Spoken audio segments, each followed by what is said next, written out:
Chapter 1. Hunted. Corbin curses the wind. It rushes past him like a playful child.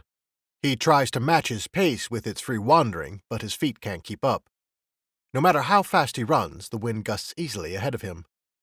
Numbness distorts his perception, and he doesn't realize at first how far he's come. A deep ravine divides the thick trees. Through the shroud of wind and snow, the ramshackle outline of the cabin comes into view. Corbin pauses, expecting the vision to vanish back into the storm. The wind plays against his cloak. Tendrils of snow swirl around him. The cabin doesn't fade. Faint suggestions of smoke drift on the wind. He has arrived at his family's home. But despite his frantic race here, he hesitates. Concealed by the storm, the fears of what pursues him may be nothing more than that, a fear. The scene replays in his mind.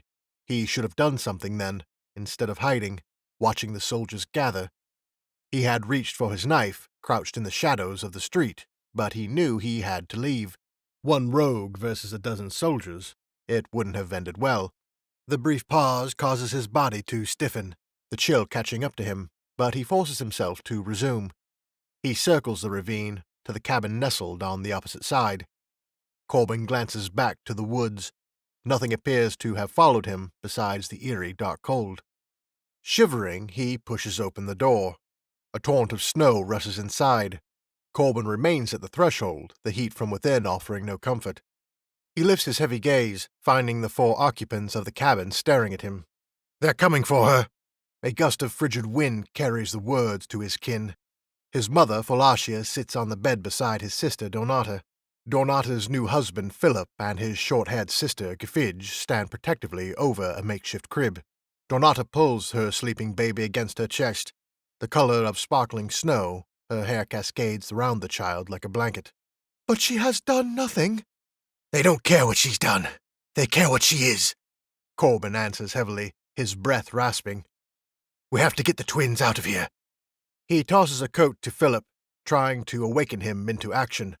Tall and built for labor, Philip may be able to defend himself against the soldiers should they attack, but his mannerisms are too mild. He's not a fighter. "Where will we take them? The twins will freeze in this cold," Philip responds. He lays his hand on the second babe's head, asleep in the crib. The small boy, with hair that matches his mother's, sighs in his sleep.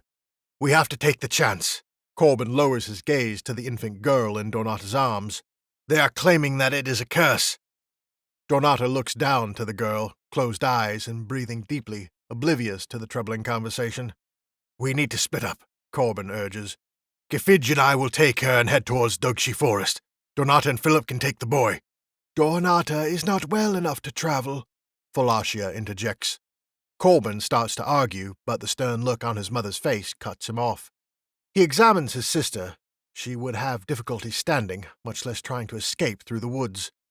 Philip reaches for the sleeping babe, but Donata sobs and pulls away.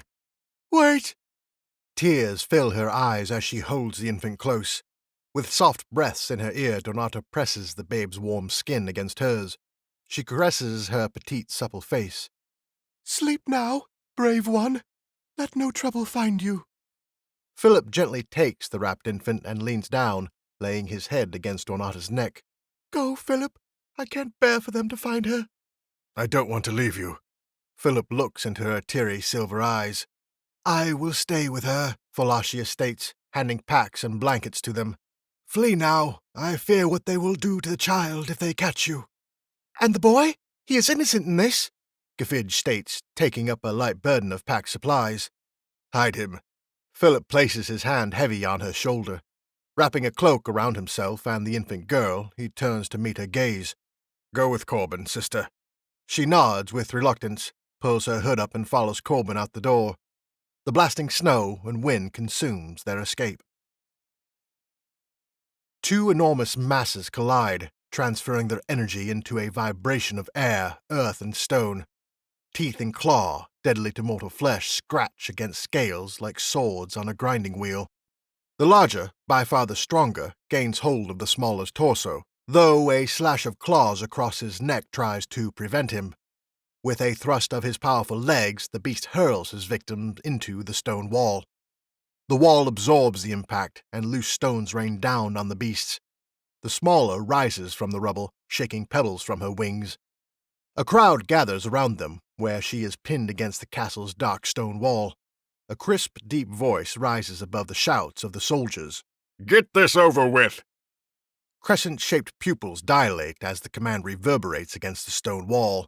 Sheer! He's here! Her claws dig into the barren earth. The pain from the impact awakens the victim's muscles, breathing strength into them. Her large eyes turn back to the attacker. Air sucks in her jaws with an audible hiss. "Stop her! She will set us all ablaze!" The larger beast spreads his wings just as she releases the torrent of fire. His wings wither in the intense heat, but effectively block the flames from reaching the crowded figures behind him. The heat fades, and the larger beast growls and lurches forward to clamp his jaws around her neck. But she is gone. Armored footfalls crunch on the accumulated snow. Without a rap on the door, the soldiers enter the house. 2 women are seated on the bed, not alarmed by their sudden entrance. "You two will come with us, by order of the mage," a soldier commands. The soldiers pause at the younger woman's silver hair, glinting from the firelight from the hearth. The elder woman's is colored the same, though it shines with less luster. The elder's features are strange as well. Her face is thin, and her form is tall and slender. "Where is the child?" Another soldier demands. They search the one-room cottage, but find no others. The women do not move from their stolid position on the bed. "The baby's died of fever in the night," the young woman explains when the intruder's attention returns to her. "We were told others live here. Where's the woodsmith and his sister?" a soldier demands. "They've gone to bury the children," the elder woman answers. "In the middle of a storm?" Hanging her head, the woman responds, "We couldn't bear to have them in the house." The soldiers step aside for a blond-haired, heavily armored man. "And what of the rogue that stays here?" he asks, his tone level as if he addresses someone on the street, but his eyes watch them with scrutiny. "Did it take all 3 of them to bury 2 infants?"